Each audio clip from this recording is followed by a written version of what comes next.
6 जुलाई को साल की सबसे महत्वपूर्ण एकादशी है, जिसे देवशयनी एकादशी कहा गया है।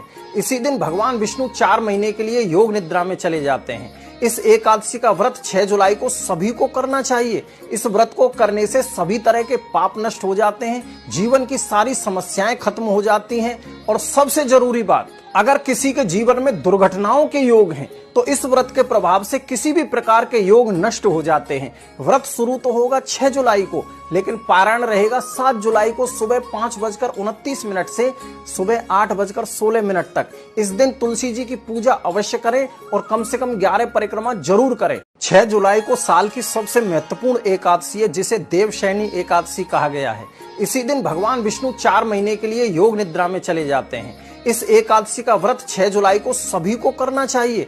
इस व्रत को करने से सभी तरह के पाप नष्ट हो जाते हैं, जीवन की सारी समस्याएं खत्म हो जाती हैं और सबसे जरूरी बात, अगर किसी के जीवन में दुर्घटनाओं के योग हैं तो इस व्रत के प्रभाव से किसी भी प्रकार के योग नष्ट हो जाते हैं। व्रत शुरू तो होगा 6 जुलाई को, लेकिन पारायण रहेगा 7 जुलाई को सुबह 5:29 से सुबह 8:16 तक। इस दिन तुलसी जी की पूजा अवश्य करें और कम से कम 11 परिक्रमा। 6 जुलाई को साल की सबसे महत्वपूर्ण एकादशी है, जिसे देवशयनी एकादशी कहा गया है।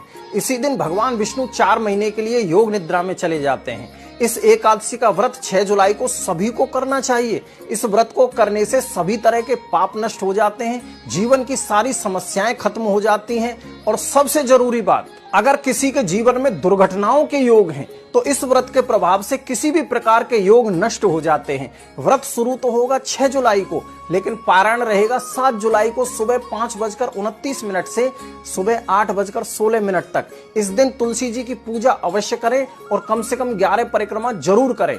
हो सके तो कुछ दान अवश्य करें और ओम नमो भगवते। 6 जुलाई को साल की सबसे महत्वपूर्ण एकादशी है, जिसे देवशयनी एकादशी कहा गया है।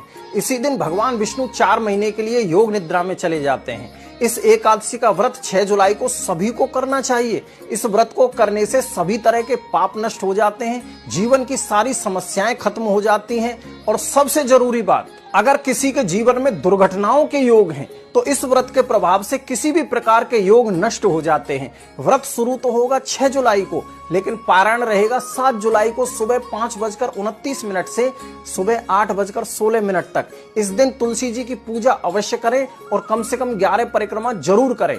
हो सके तो कुछ दान अवश्य करें और ओम नमो भगवते वासुदेवाय मंत्र का निरंतर जप जरूर करें।